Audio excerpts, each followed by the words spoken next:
যদি দোয়া করেন এর চেয়ে শ্রেষ্ঠ বাক্য হতে পারে? দেখেন কত কম্প্রিহেন্সিভ।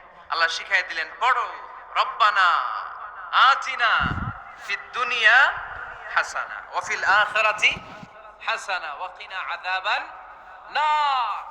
আল্লাহ, তুমি এই দুনিয়ার সব কল্যাণ আমারে দাও, আখিরাতের সব কল্যাণ আমারে দাও, আগুনের শাস্তি থেকে আমারে বাঁচিয়ে দাও। পড়েন আমিন। তো আপনি দুনিয়ার সব কল্যাণ নিলেন, আখেরাতেরও নিলেন, গাছেরটাও খাইলেন, তলারটাও কুড়াইলেন, রাখলেন কি? সবই তো চাইছেন। এই দোয়াটার মধ্যে দুনিয়ার কোন দোয়া বাকি আছে? কথা বলেন। রব্বানা আতিনা ফিদ দুনিয়া হাসানা, আল্লাহ দুনিয়ার সব কল্যাণ লাগবে।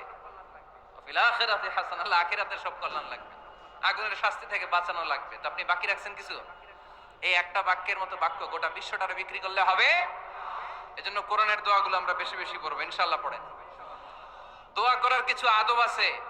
ওযু অবস্থায় দোয়া করবেন, কিবলামুখী হয়ে পারলে দোয়া করবেন, দোয়ার আগে ইস্তেগফার করবেন, তাইলে দোয়া কবুল হওয়ার পসিবিলিটি হাই। সম্ভাবনা কম না বেশি? সুযোগ হলে দোয়ার সময় হাত তুলে দোয়া করবেন। হাত তুলে দোয়া করা সুন্নাহ, ঠিক কি না? যে কোনো সময় দোয়া করলেই কবুল হয়, ঠিক কি না? বিশ্বাস আছে নাকি একটু সন্দেহ সন্দেহ লাগে? যে কোনো সময় ডাকলেই তিনি শুনে, তবে ডাকার কিছু স্পেশাল টাইম আছে, ওই সময় ডাকলে বেশি শুনে। সুবহানাল্লাহ কোন?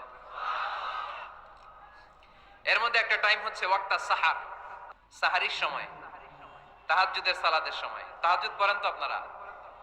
আওয়াজ নাই, এবার ধরা খাইছে। হুজুর ফজরই পড়তে পারি না, তাহাজ্জুদ কেমনে পড়বো? মাঝে মাঝে ট্রাই করবেন।